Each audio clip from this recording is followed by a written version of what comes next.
Welcome to the Stories Told podcast.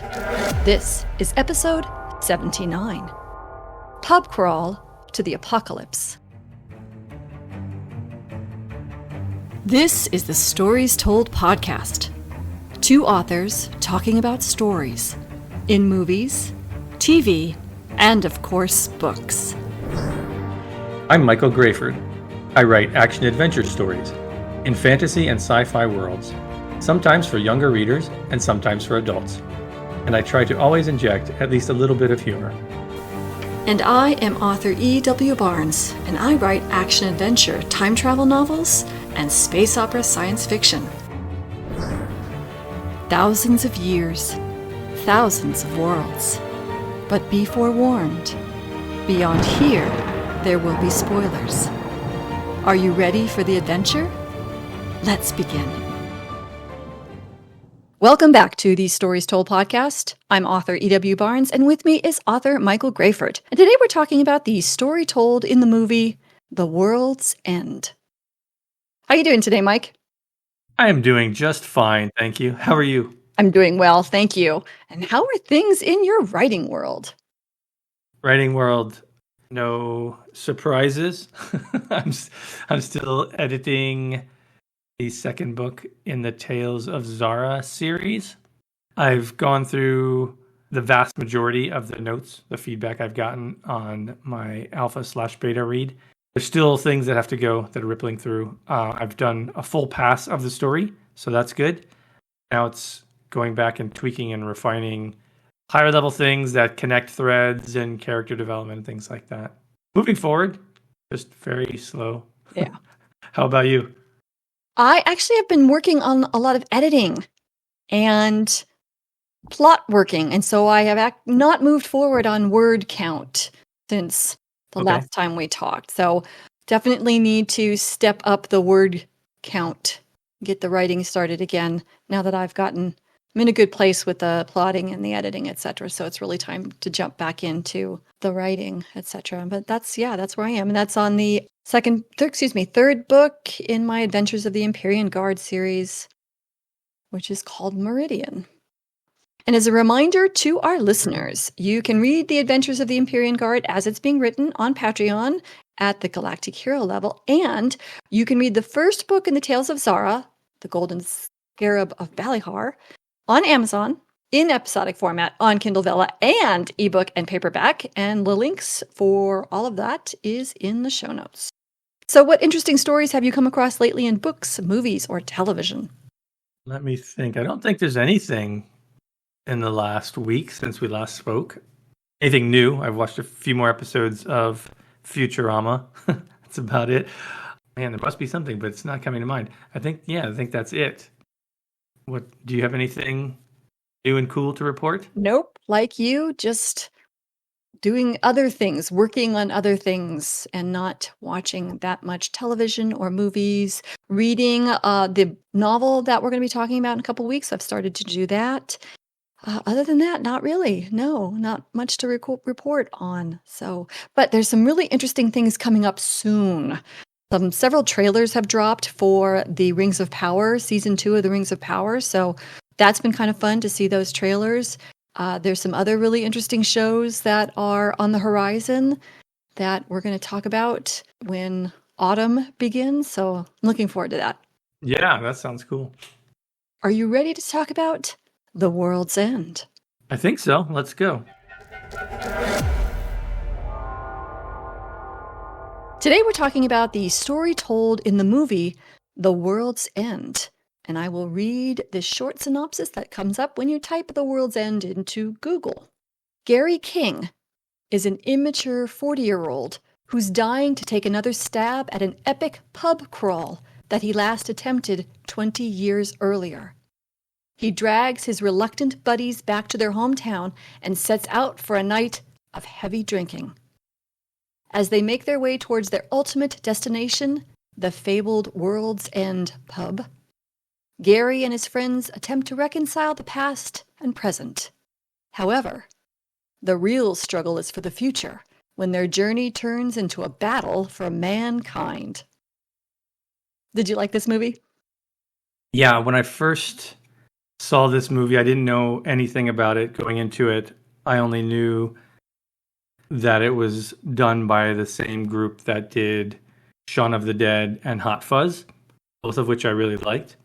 So the turn that happens really caught me off guard because I didn't know, like I said, I didn't know what it was about. And when it first started, I was like, okay, where's this movie going? So overall, I say I liked the movie, though I do see some significant issues with it, which we'll talk about in the what we could improve section. A lot of the humor I thought was really good. There's just a lot of little jokes and one-liners where if you don't pay attention, you'll just completely miss it. A lot of little callbacks and references as they go along. I love the setup of how he pulls his friends into this trip that none of them clearly want to do, but they kind of want to get out of their lives for a moment as well. So I like that, all that setup. I love the double meaning of the title, The World's End. Yeah. There's a lot going on there with that in this story. And it's cool. It's a weird movie, right? Because it starts off as one thing with this guy, as you read in the description, who's sort of this kind of loser, is kind of a jerk character. And then it shifts into something else at a very definitive point in the movie. And in my opinion, becomes more interesting, at least from science fiction perspective. We're looking at science fiction and fantasy stories on this podcast primarily. So up until a certain point, it's like, it's not that at all. It's just this guy going on a pub crawl with his friends, and you're like, okay, where's this movie going? And then once it starts changing into something else, it becomes a little more interesting, at least from that perspective. I love that moment. I love that moment where it's revealed what's happening in the story and what's going on in this town. Not knowing, like I said, not knowing anything about it, it was just such a shock in the theater of like, what? What is this? So I thought that was really cool. And there's a lot of little fun things throughout. Like I said, this movie is mostly focused on the jokes and the humor and the style, more so probably than the actual story. So we can get to that when we talk about what could be improved.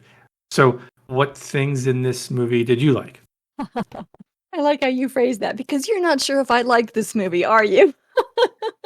Well, yeah, I mean, I never know. If you haven't seen something, I never know. And I think I liked this movie more the first time I watched it than this time, because this time I recognized a lot of things that didn't work for me story-wise. And there's a lot of juvenile sort of male humor in this movie that I would appreciate, but I don't know if you would appreciate it. So yeah, I have to be careful there. Yeah, I'm going to tell you, I liked this movie a lot more than I expected I would. I was not real excited about watching a bunch of middle-aged men trying to recapture their youth in a pub crawl. It was very sort of sad and crass, Peter Pan and the Lost Boys kind of thing. But yeah, it was, I think what I really liked about it was, it moved very quickly.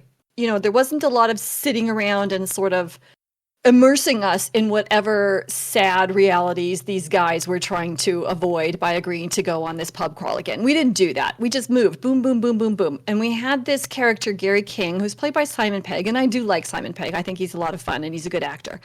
Who, you know, he essentially was so tongue-in-cheek about his character that really helped. It didn't take itself too seriously. And because it didn't take itself too seriously, and because he was tongue-in-cheek, and because they moved things forward so quickly, I actually sort of stuck around. My plan was to like watch half of it one night and then the other half of it another night, thinking this is probably going to be driving me crazy, so I'm just going to shut it off in the middle and I'll save the rest of the movie. And I didn't do that. I watched it all the way through because it kept going enough where I was still very much engaged. And I think it was that wonderful sort of tongue-in-cheek, not taking itself too seriously piece that really helped me actually enjoy it. And I agree, when it all of a sudden went sideways and became a science fiction story, they still did it tongue-in-cheek.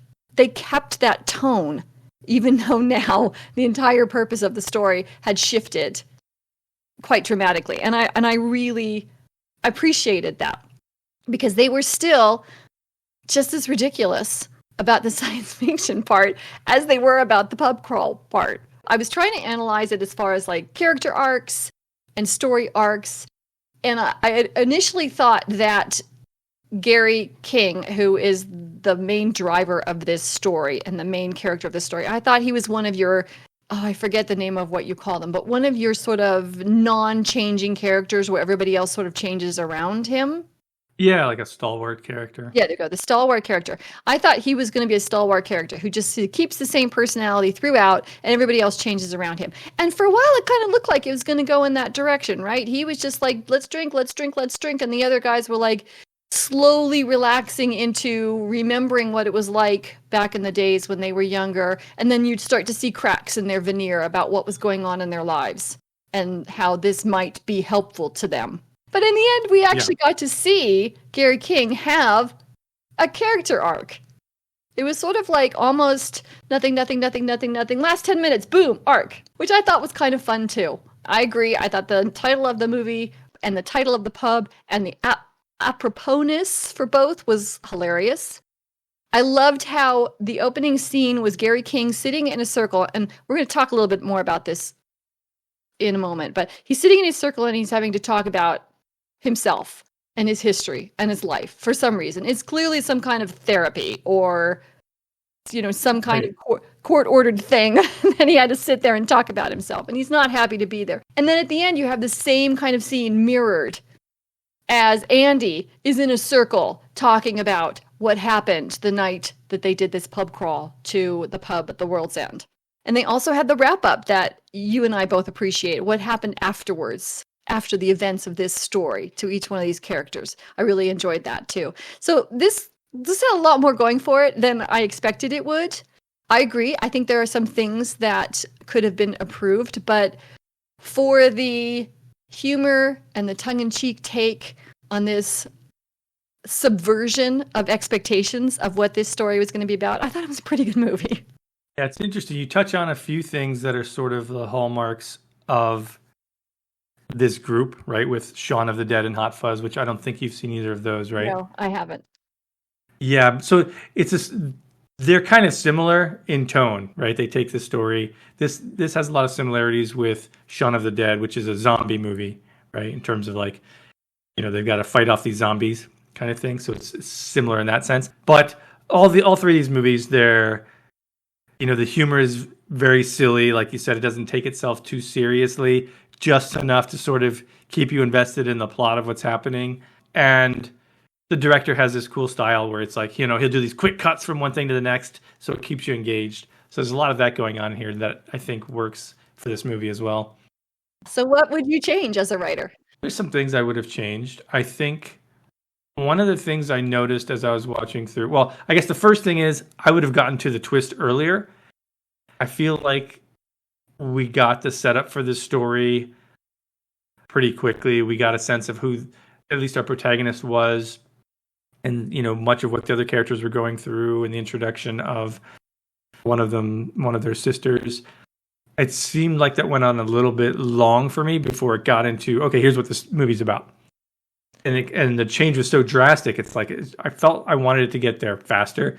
And maybe part of that is because watching it the second time, I knew it was coming, so I was like waiting for it.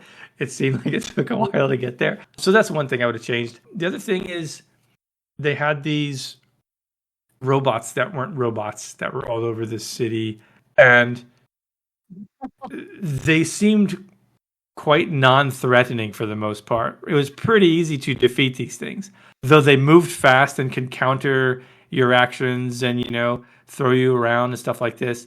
They never imparted any harm, really, to any of them, and they were destroyed pretty quickly and easily. And yes, they could, sort of respawn and recreate and reform and all that, but I would have wanted to see them do something to someone on screen, even if it wasn't, our main characters. If they, injured someone else in the town or something, or killed someone else in the town, something like that, so we get a higher sense of threat from them. Even just one person. The people who we do see later in the movie, we learn that it was taken out, right? But we didn't see it. So it's like it happened, but it was off screen, Yeah. so we didn't even get to see like Yeah. what occurred there. And then the other guy, we finally get to see when he gets inundated by the vast majority of them. I think that's what the threat was. It's kind of like the slow zombies, right? Individually, you could clobber one in the head with a baseball bat, but when there's 100 or 1,000 of them, you can't deal with it. So I think they eventually got to that point. It just seemed like they set up this threat, and then it just didn't feel threatening enough for me. So I would have just done that. That's just really an easy and small thing to do. Doesn't have to be to one of our heroes. And then one of the issues I had, and it's kind of in contrast to something that you said, so this would be a good discussion point. I don't feel like we got a lot of growth from our main character, our protagonist in this case, the Simon Pegg character. Because I feel like they spent so much time setting him up as this sort of selfish, oblivious jerk in the story. And then we get a twist the twist and the science fiction aspect of it didn't really seem to change him a whole lot. We see him change with respect to the woman that he was interested in, the guy's sister. I'm forgetting all their names. But we see him sort of soften up to her and become a little bit more serious. But then if we look at the end, the decision he makes in the climax is basically a selfish one of, I just want to be able to do what I want to do.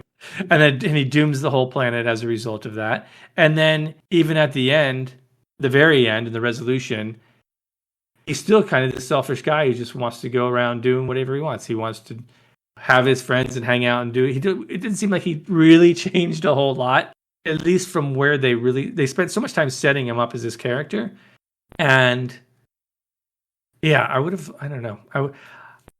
I'm not sure how to fix this, because we'll get to it when we talk about the theme, which I think is important. I'll come back to this a little bit more. But so those are the things that really stood out to me. The little stuff is all just kind of fun and going along with the tone and all that I really enjoyed. But do you have any things that you would improve?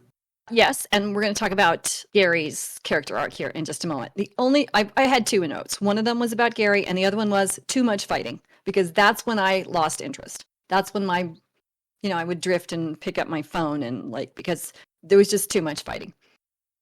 I think the fighting at the beginning to show what they were up against as far as the robot, not robots. But then after that, it seemed like it went on for a long time. Every time there was a fight. So, I agree with that. Other than that, and the jokes in the fighting were kind of played pretty quickly. So it became sort of repetitive. It's like, okay, I can smash him. I can take off his head, whatever. So let's talk about Gary, because, see, I did see a character arc in Gary, but I think it was sort of misaligned, if that's the right word. And I do have an idea of what might have made it work better, and we can talk about that. And I'm thinking out loud a little bit here, so it may not make sense when I get to the end of it, but here we go.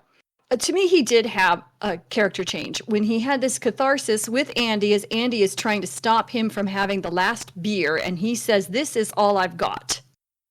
So we finally had an opening of the pain that he's clearly been hiding for so long, right there at this moment of fighting with Andy and trying to understand what his motivations are and where he's going to go from there. All those friends have been telling him, "You're a screw up. You need to settle down. You need to get a job. You need to focus on life." He's like, "I just want to be free. I just want to be free. I just want to be free."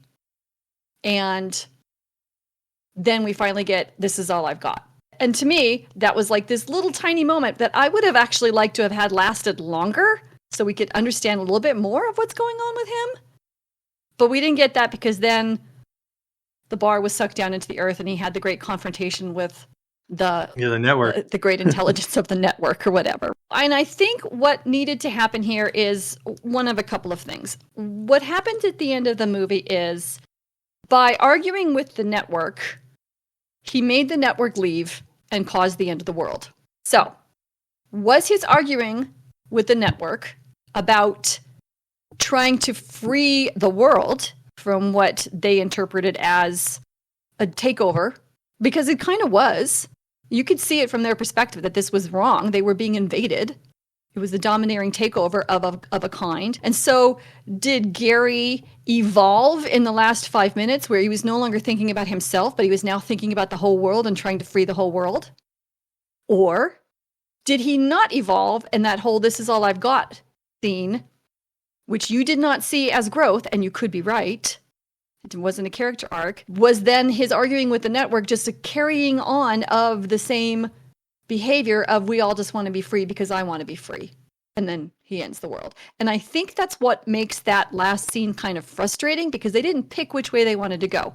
Was he going to be a new person and be saving the rest of the world by arguing with the network to get rid of them? Or was he going to be the same person by arguing with the network because this is what he thought things should go? Now, I interpreted it as he had this catharsis. He realized that he was selfish. We saw that a little bit with him trying to get Sam to go with Steven instead of being with him. And I also interpreted his hanging out with the 5 blanks as being now a protector of these people who were taken over by the network, who essentially no longer existed. And he was sort of helping them by protecting them, which is what he was ordering water instead of beer. So he was like, that was part of the change. It's no longer about beer, and it was about protecting rather than just having fun. But that's how I interpreted it.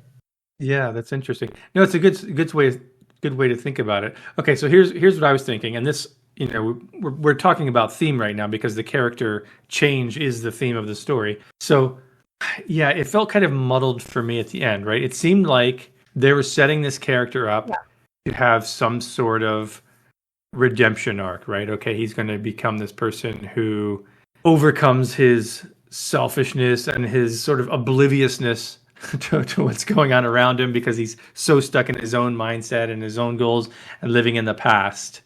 And then it was like, well, maybe it's sticking with your friends. Like, I wasn't sure where it was going. Because it could easily have been a stalwart character whose stalwartness and I didn't get that. And we know he didn't get that. And since they kept talking about robots being slaves, right? That was something that kept coming up. Or not slaves. And in the climax, the heroes, particularly him, Gary, chose to be free from entanglements and, this dark sort of order of the network, the aliens, the society that the aliens were intending to build. It seemed like that's what it was, right? It seemed like, okay, this is about freedom and all this. But when you demonstrate the theme in your story, typically the heroes are rewarded for making the right decision. So is the message of this movie is that we should accept some losses to be part of something greater because that would have led to the non-destruction of the earth as an outcome? I don't know.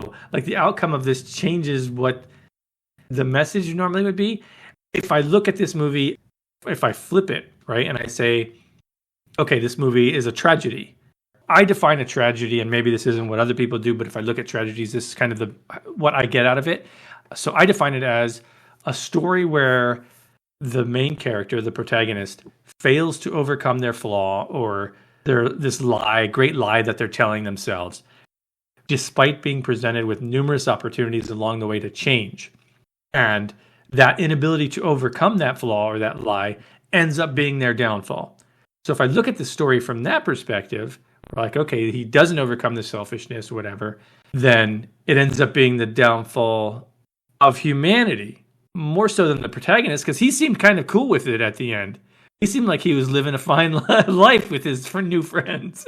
So this is why I don't really understand the message from like a hero's journey standpoint and your traditional theme with a payoff, or from a tragedy standpoint. So either way I look at it, the theme seems a little muddied for me. They're clearly going for shock and humor and a little bit of silliness and not taking things too seriously in this movie. So a lot of this you kind of just roll with. But the message became muddled to me at the end. If I'm looking at it from your perspective, where he changes and he goes from being this sort of person who's just using his friends to relive his perceived glory days of the past, to being, okay, I've got new friends and now I'm a protector of them. I guess that makes some sense. Although, why did he abandon his other friends that he had? So it still seems muddled to me. Your thoughts? And I'm not gonna disagree with you. I think muddled is a good description of it, and but that's okay because it's a fun movie. Right. Ultimately, yeah, that's its goal, right? It's to entertain and be humorous. Exactly. So the theme I pulled from it, now that we've kind of moved into theme, is just the value of self-awareness. And that is based on the assumption, the interpretation that there was a catharsis at the World's End bar where he realized that he needed to stop thinking about himself and think of other people. He thought of other people, freeing the world from the network. And it was for his opinion that being free, even if it meant worldwide catastrophe, was better than being chained in a world of convenience and civilization. And he operated on that, even though it may not have been what other people would have chosen. And he became self-aware of what he was doing, and then his decisions after that, even though they led to the end of the world, were right for him. That's what I got. Okay. Yeah, no, I like that. I can go along with that because we see, he sends, I'm forgetting all the names. He sends Oman's sister off, right? You go be safe. You get out of here. So he's looking after her. And then, yeah, he has that moment where he realizes, okay, it can't just be about me. I guess I could see that. There's at least enough touchstones there where I can buy that. Though it's still about him because he's putting his own interpretation of what is the right thing to do, which is to be free. I think it kind of sort of works, but I agree. It is a little muddy, little muddled because we're having such a hard time sorting it out. I think that sort of just is like self-evident. Yeah, I love how this alien network just like has this drunken, selfish guy be the decider for all of humans. It's like, all right, forget it. We're out. Right. I'm out. So as a writer, what do you take away from The World's End? Oh, for me, I think the thing that stuck with me at the end, I mean, obviously it's fun and entertaining and amusing and all that, but I take away to carry the theme all the way through the resolution, like make sure that the things that you're setting up, you're paying off at the end, especially with respect to the protagonist and their change. Because we spent, most of this podcast probably talking about how that was muddled. Even if it was there and, they kind of did what they intended, it certainly wasn't super clear. So that's my big takeaway. What's yours? Exactly the same thing. Either have a character arc or don't have a character arc and be clear on what it's going to be. Thank you for joining us as we talked about the story told in the movie The World's End. A big thank you to our Patreon supporters and all our subscribers. We're so grateful for your support and your encouragement. The Stories Told podcast is available on multiple podcast platforms, and we thank you for liking and subscribing or following, depending on where you're listening. It may not be a big deal to you, but it means a lot to us. If you have a favorite book, movie, or TV series you'd like to suggest for the podcast, leave a comment on the YouTube channel, and that link is in the show notes. You can find Michael Grayford at michaelgrayford.com and E.W. Barnes at 1000years.com, and those links are also in the show notes. Join us next time as we talk about the story told in the movie Oblivion. Thanks so much, Mike. This was a lot of fun. Yeah, it was fun, like the movie. And we'll see you next time on the Stories Told podcast.